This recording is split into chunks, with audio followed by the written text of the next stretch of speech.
কুমিল্লা নগরের বেসিক শিল্প এলাকায় ছিনতাইকারী সন্দেহে সায়েম নামের এক যুবককে পিটিয়ে হত্যা করেছে। এ ঘটনায় রাতে পুলিশ ও সেনাবাহিনী ঘটনাস্থল পরিদর্শন করেন। পুলিশ ঘটনাস্থল থেকে স্থানীয় কয়েকজন ছেলেকে জিজ্ঞাসাবাদ করতে গেলে স্থানীয় যুবকরা পুলিশের গাড়ির উপর হামলা করে। পরে আরও সেনাবাহিনী ও পুলিশ ফোর্স ঘটনাস্থলে পৌঁছে পরিস্থিতি নিয়ন্ত্রণে আনে।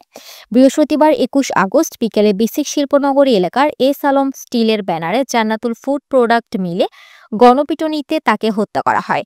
নিহত সায়েম সদরের দিদার মার্কেট এলাকার ভাড়াটিয়া অটোরিকশা চালক আমিনুল ইসলামের ছেলে।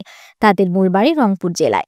ঘটনার পর ওই কোম্পানির কর্তৃপক্ষ পলাতক রয়েছে। কোম্পানির ভিতর শনপাপড়ি তৈরি করে বাজারে বিপণন করা হতো। স্থানীয় সূত্র জানায়, শনপাপড়ির খাবার জন্য ওই মিলে গেলে তাকে হাত পা বেঁধে মারধর করে হত্যা করে। পরে স্থানীয়রা তাকে কুমিল্লা মেডিকেল কলেজ হাসপাতালে নিয়ে গেলে কর্তব্যরত চিকিৎসক তাকে মৃত ঘোষণা করেন। কোতোয়ালি মডেল থানার ভারপ্রাপ্ত কর্মকর্তা ওসি মহিনুল ইসলাম হত্যার ঘটনাটি নিশ্চিত করেছেন। তবে স্থানীয় সূত্র জানায়, সায়েম ও সাকিব এলাকায় চিহ্নিত ছিনতাইকারী হিসেবে পরিচিত।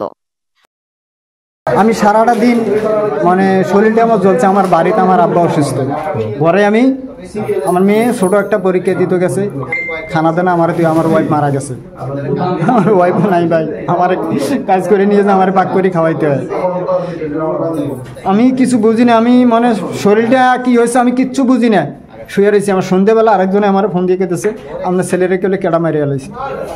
মাগের বাজানের ছেলে বাইরে এসে সকালে পরে কোনো জায়গায় গেছি না। আমি কই যাবো, আমি কোনো দিশ পাই না। কারণ ওই ভাই আছে আমার লগের বাড়াতে, কয় আপনি চলেন আমার লগের।